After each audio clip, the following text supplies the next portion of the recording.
9 times out of 10, if you ask somebody if they have been addicted to social media or addicted to scrolling, they have. I was in that boat for the longest time, to the point where I had to take 3 years off social media. I took a hard social media detox, and I did it cold turkey, which I don't recommend to everybody. But if you are built like that, by all means, definitely do it.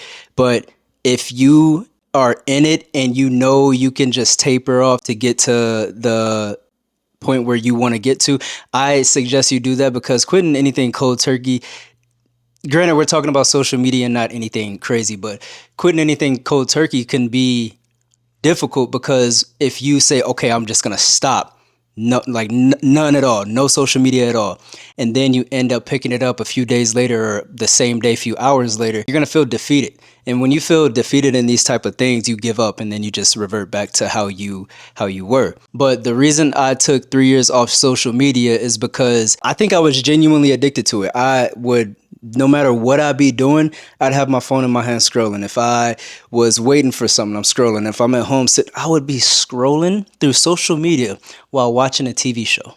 There came a point in 2021, I was living in Cyprus. For those of you who don't know Cyprus, I'll put a picture up right here. It's a beautiful island. I was working there at the time, and we had access to everything the island had to offer. And I'm sitting here on my phone scrolling through social media when I have this beautiful beach in front of me. I'm sitting on social media. And at the beginning, I took a step back and I was like, I'm tripping right now. And I thought about everything I just explained to y'all. I'm on this beautiful island with my friends, beautiful people, beautiful weather.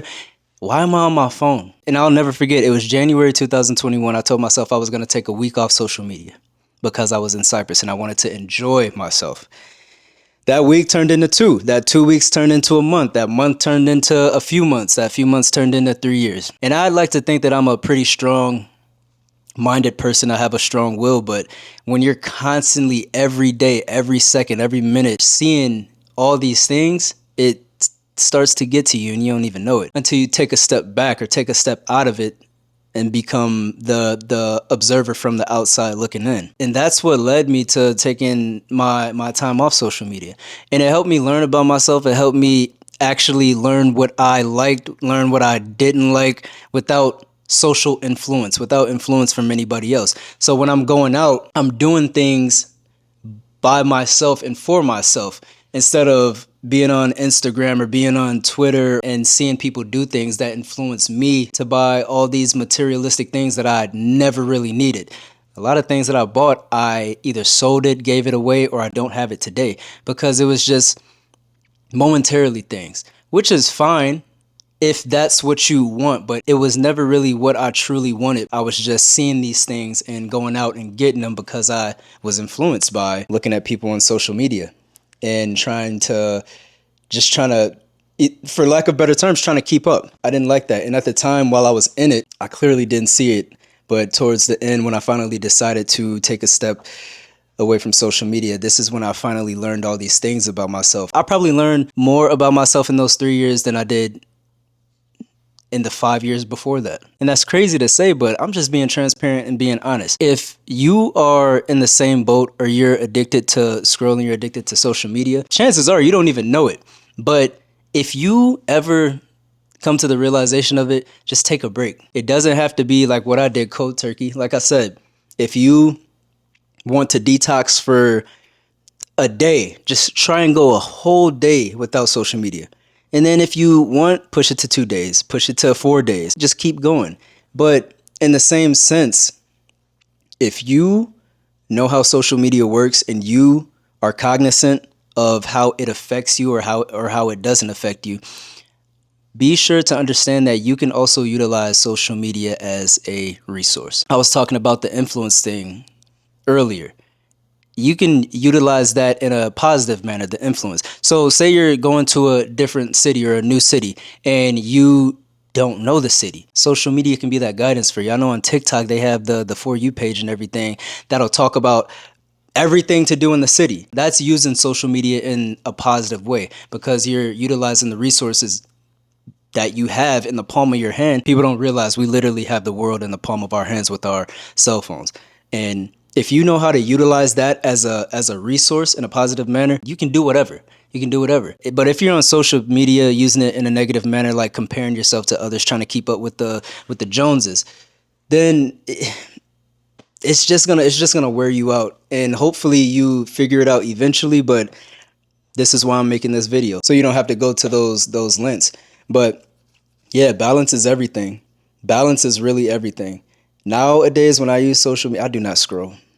I do not scroll. I make content, which is the craziest thing. So you think I'm always on social media, but I genuinely go post my videos. I might watch a few stories of my friends. Only time I'll like something on my timeline is if it's the first thing I see when I open that app and I happen to like it. But people are always like, "Oh, did you see my message that I sent you?" I'm like, "Nah," but I'll check it when they tell me that. But I genuinely go on social media. I post what I need to post and I get off. If I get comments under my videos or anything, then I'll obviously respond to the comments, but I'm not scrolling because I know what it did to me before. And granted, I'm in a different place in life. I have a different mindset. I'm more mature now. I still don't even go down that path because I know it can become a rabbit hole that I just don't wanna go down. Nowadays, I just use it as a resource. I use it to post my content. I use it to engage with people that want to engage with me, people I want to engage with, and that's it. That's it. I use it to support other creators. I use it to support friends. Like that's it. I use it as a resource, how it's supposed to be used. And I talk about this subject all the time, and it's something I'll forever talk about because of how impactful taking my social media detox was. It was a beautiful thing. It helped me find out who I was. It helped me find out my likes, dislikes. I learned who I was. I learned about what's going on around me. I was just more present in life. I was more attentive. I was more observant in everyday life. And I thought it was so impactful. I thought it was so beautiful that it still affects me to this day in a positive manner. So what I'm trying to say is if you're addicted to social media or you're addicted to scrolling, notice it, realize it, and just do whatever you can to get yourself out of it. My advice is to just taper off. Taper. If you can go cold turkey like a monster, go cold turkey. It's gonna be hard, but if you know it won't work and you'll just feel defeated and you'll just revert back to mindlessly scrolling and everything, just taper off. You have options on your phone to limit your screen time or your app time. Limit it to an hour a day, which is still a lot, but you'll really see and realize how much more beautiful life is when you're not just constantly looking at other people live life. I use YouTube every day, not only to post content, but to learn different things. My car, for example, I changed my cabin air filter and my engine air filter. I could have took it to the dealership. They were charging like 160 something to do both. I use YouTube, I use social media to just genuinely learn about things as a resource. So that's my advice to you guys. Taper off, limit your usage as much as you can. Or if you know how to use social media, just balance it out and just use it as the resource that it is. That's my advice, and as well as my past history with social media. But I hope y'all enjoyed the video. Y'all take care of yourselves, take care of each other. Call somebody, tell them you love them. Be easy, not too easy. Work smart, not hard. It's more efficient.